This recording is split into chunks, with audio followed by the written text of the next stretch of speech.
The big daddy of surreal first-person shooters is back. Minus the big daddies, of course.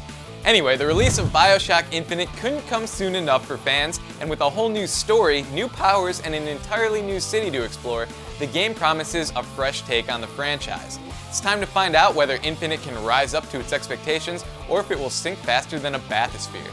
So sit back and enjoy the review, would you kindly?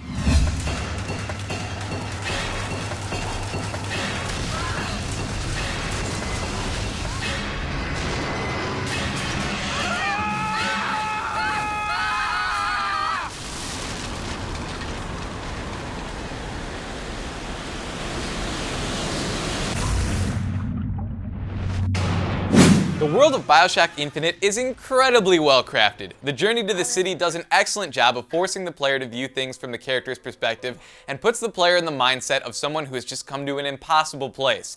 Columbia is Rapture's polar opposite, set among the clouds instead of below the waves. The colors are brighter and the city is alive with people instead of deserted. But there's still that nagging feeling that something is terribly wrong in Columbia, and that's a big part of what makes this game great. It's the atmosphere and the feeling of foreboding you don't find in many games. Let's talk about story. I enjoyed it immensely. An engaging plot is where the original Bioshock shines so brightly, and it's nice to see that Infinite has picked up where its predecessor left off. What's nice about Infinite's story is that only the essential parts are given to you. The rest you have to piece together from audio logs, statues, posters, and the occasional grisly scene laid out before you.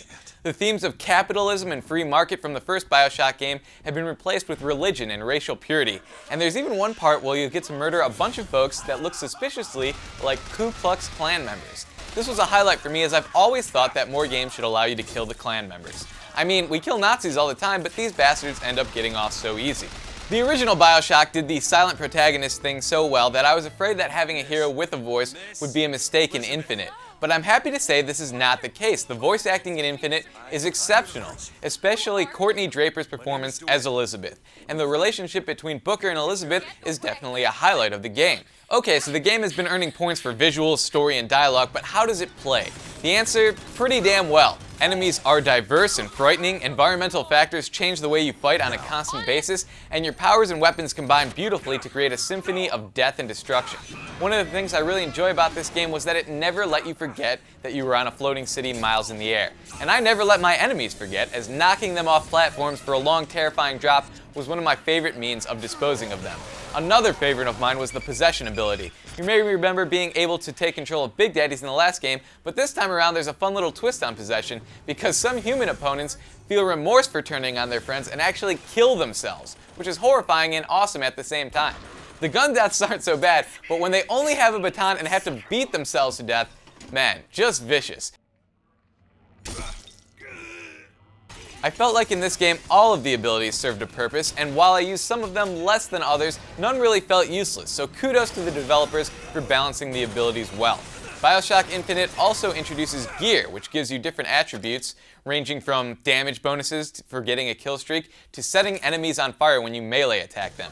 And speaking of melee attacks, the brutal melee kills with the magnetic hook are pretty damn enjoyable, but the main appeal of the hook is the ability to access skylines, which make combat a much more dynamic experience. The skyline allows you to launch devastating aerial attacks, quickly get out of a hot situation, or board an enemy aircraft. The skylines were infinitely fun to use and a great way to make the game feel different from other first-person shooters. I do have a few criticisms on the gameplay though. First of all, there's no map. Now I realize that the guiding arrow and no map is becoming a new trend in video games, but for me I've always enjoyed pulling up a map and being able to look and see the explored parts and the unexplored parts, even if you can't see the whole level.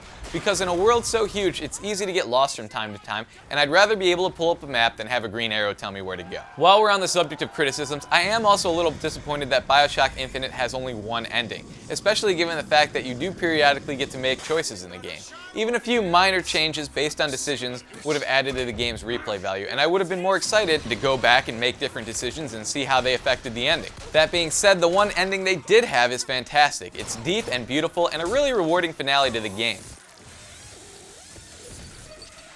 All in all, Bioshock Infinite lives up to the tremendous amount of hype surrounding it. The furious, skyline-fueled combat, the fantastically designed game world, and the amazing story combine to form one of the best games I've played in a while. I definitely think Infinite will be a contender for Game of the Year, and I'm glad that the Bioshock franchise has ventured outside of Rapture for this latest adventure.